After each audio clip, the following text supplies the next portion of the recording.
Welcome to the Cyber Chronicles. My name is Brian Stevenson, and I am your host. This week is a pretty incredible episode. We're going to talk about something that impacts worldwide cybersecurity. We're going to talk about the latest flaw of WinRAR.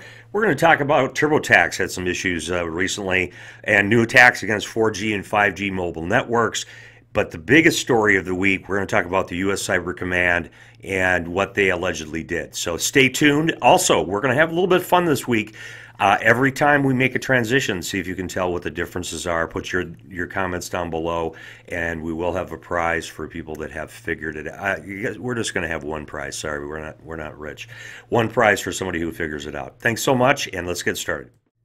Okay, coming in fifth most popular article of the week. Boy, my headset is falling off here. The latest WinRAR, if I pronounce that correctly, please correct me down below. Flaw being exploited in the wild that would hack Windows computers. So it's not just the critical Drupal vulnerability that's being exploited in the wild. Cyber criminals to attack vulnerable websites that have not yet applied patches already available by its developers, but hackers are also exploiting a critical WinRAR vulnerability that was also revealed this week. It's a 19-year-old remote code execution vulnerability disclosed by Checkpoint a few days ago or earlier last week. So as always, patch often, patch frequently, and always make sure to patch. With a website, however, make sure that you've got a production and a site that you can test those types of things. So that was our fifth most popular article of the week, if I can talk. And let's move on to number 4. Okay, our fourth most popular article of the week comes to us by SC Magazine. Undisclosed number of TurboTax accounts were breached just recently. Intuit, the company behind the tax preparation software TurboTax, said that users' accounts may have been accessed by an unauthorized authority. Hacker, just decipher that. Threat actors use usernames and password combinations to obtain by the non-Intuit source after undisclosed number of TurboTax accounts were breached in a credential stuffing attack. If you don't know what that is, they just start throwing credentials at it and see if they can break in. Surprised that was able to work. Tax returns for the prior year, current tax returns in progress, names, social security numbers, address, date of birth, driver's license, and all financial information, salaries and deductions were compromised. That's not a good one. So if you're using TurboTax, obviously change your username and password. And as always, you probably want to lock down your credit. We always recommend lock down your credit. If you don't need credit, lock it down to protect anybody using your information for their own credit or own mischievous devices. So let's move on to number 3. Okay, number 3, this is an interesting one. New attacks against 4G, 5G mobile networks, re-enable IMSCI catchers. So this comes to us from the Hacker News, which always has just great articles that come out every week. Really impressed with the amount of content they put out.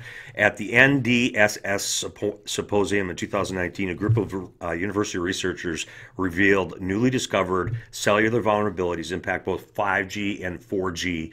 According to the paper published, privacy attacks to 4G and 5G cellular attack protocols are using side channel information.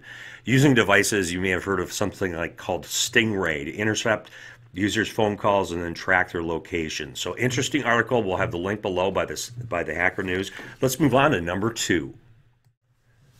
Okay, our second most popular article of the week comes to us by ZDNet. U.S. wiped hard drives at Russian troll factory, last year's hack. So this initially came out in the Washington Post. We're going to talk about that in a second, but ZDNet did further research and found out that not only did they do what the Washington Post claims, but they wiped out hard drives on the Russian troll factory. The troll factory is called the Internet Research Agency, or IRA. Not particularly good initials to use there, but you know, whatever. And apparently the U.S. Cyber Command Operations Center wiped out hard drives, reformatted hard drives, and also destroyed RAID controllers. The article is ZDNet. We'll have the link below. It's a really good article. Check it out. Let's move on to our most popular article of the week.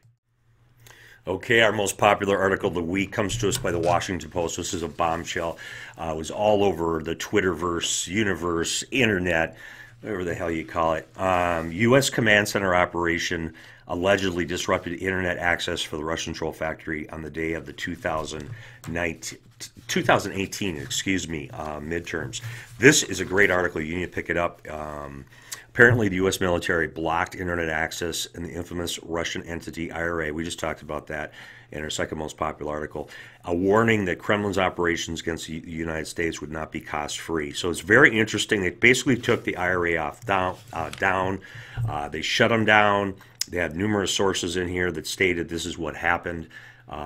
This is the first time and that I can recall in really for, since a long time, the U.S. government has taken any action whatsoever on an offensive capability for the U.S. Command Center, U.S. Cyber Command Operations Center. So read that article. Very interesting to see what repercussions or see how this may heat up a little bit. So we may be in for some interesting times. With that, that's our most popular article of the week. Thank you so much for watching the Cyber Chronicles. We really appreciate it. If you've not done so before, please click that little button called subscribe. It's on the lower right, a little red button. You can't miss it. And with that, everybody, thanks so much for watching and take care.